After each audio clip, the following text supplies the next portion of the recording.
Something major happened in May 2025, and it's not getting the attention it deserves. After years of deadlock, distrust, and diplomatic silence, Afghanistan and Pakistan restored full embassy-level relations, marking a rare moment of hope in a region long known for tension. But this breakthrough didn't come from a UN summit or some Western-led initiative. It was China, and China alone, that made it happen. Beijing stepped in behind the scenes, brokered the talks, and brought both sides to the table.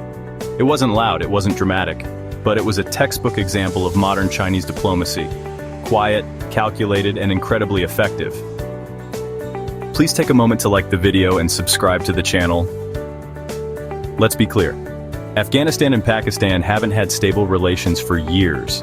Since the Taliban took power in 2021, the relationship deteriorated sharply. Pakistan accused Kabul of allowing militants to operate across the border. Afghanistan accused Pakistan of meddling in its affairs and launching unauthorized airstrikes. Embassies were closed, talks were frozen. The border, already chaotic, became even more volatile. For both sides, the lack of communication only made things worse. Trade collapsed, cross-border infrastructure projects stalled, and public trust eroded. So how did this diplomatic wall come down? The answer lies in China's long game, and its ability to translate economic interest into geopolitical leverage. China has been building influence in the region for over a decade, most visibly through the China-Pakistan Economic Corridor, or cpec. This massive infrastructure project, highways, power plants, fiber optics, ports, is the crown jewel of the Belt and Road Initiative in South Asia. But there was always one major vulnerability in the cpec vision: the western border with Afghanistan. Unstable, insecure, and politically cut off, Afghanistan was a blind spot, a gap, and, China doesn't tolerate gaps. It needs continuity, control, and above all, stability. So, when tensions between Kabul and Islamabad hit a boiling point, China stepped in, not just to keep peace, but really to protect its investment and expand its reach. For Pakistan, this was a chance to reset a dangerous situation. Pakistan's own internal stability depends heavily on what happens across the Afghan border. Terrorist attacks, smuggling, refugee flows, they've all been inflamed by poor relations with Afghanistan. With China's backing, Islamabad could re-engage Kabul from a position of strength and economic incentive. For Pakistan's military and political leadership, Chinese mediation was more than welcome. It offered a path to regional calm and renewed trade, without needing to rely on Western institutions or flawed international forums. For Afghanistan, the calculus was equally clear. Isolated by the West, crippled by sanctions, and desperate for regional legitimacy, the Taliban-led government needed partners. With China came not just recognition, but possibility, a lifeline, access to infrastructure, cross-border trade, and maybe even foreign investment. More importantly, it meant connectivity to something bigger, to a regional system where Kabul wouldn't be left behind. Rebuilding ties with Pakistan wasn't just political, it was practical, and China provided the bridge, literally and figuratively. The real strategic payoff is that China can now fold Afghanistan into the next phase of the Belt and Road Initiative. The quiet expansion of CPS into Afghan territory means more than just border crossings. It means a new trade arc stretching from western China through Pakistan into Afghanistan and then north to Central Asia. That's a logistics chain the United States couldn't even dream of establishing, let alone controlling. But for China, it's already being surveyed, mapped, and in some places, built.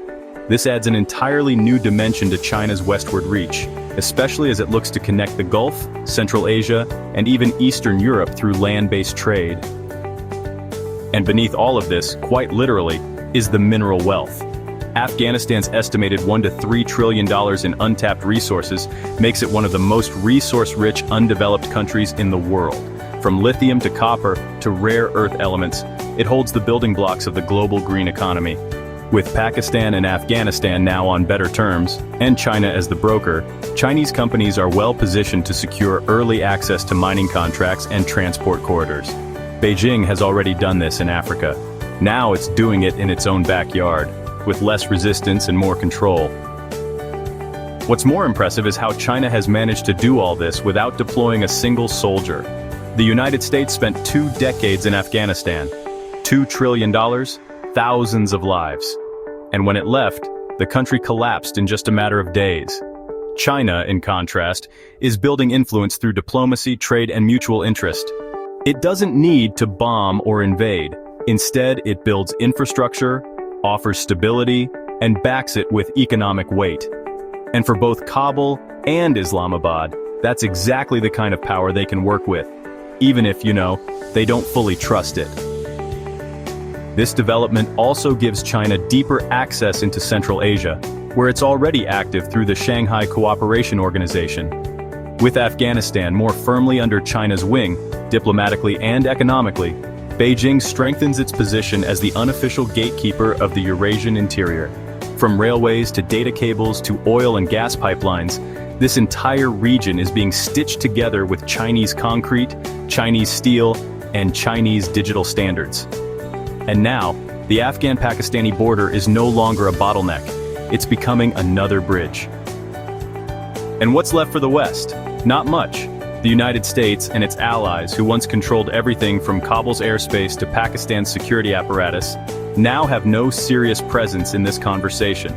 Their exit was not just military, it was strategic. And now, they're watching China fill the vacuum with a model that actually seems to work. No one's claiming it's perfect, but it's effective, and it's gaining momentum. As for India, the shift is equally uncomfortable. Delhi's hopes for regional leadership in South Asia relied in part on Afghanistan remaining outside Pakistan's orbit. That's no longer the case. With both Pakistan and Afghanistan turning toward China, India is left out, both diplomatically and logistically. Its north-south trade corridor remains incomplete, its outreach to Central Asia is now blocked by land, and its rival China just pulled off a geopolitical alignment India couldn't stop. What we're witnessing isn't just a diplomatic handshake, it's a long-term repositioning of regional power, with China at the center. This is how modern influence works, not through dominance, but through design. Step by step, border by border, China is constructing a new regional reality, and Afghanistan and Pakistan are now locked into that blueprint. So while the world debates headlines elsewhere, this quiet breakthrough in May 2025 may go down as one of the most consequential moves in China's Belt and Road playbook.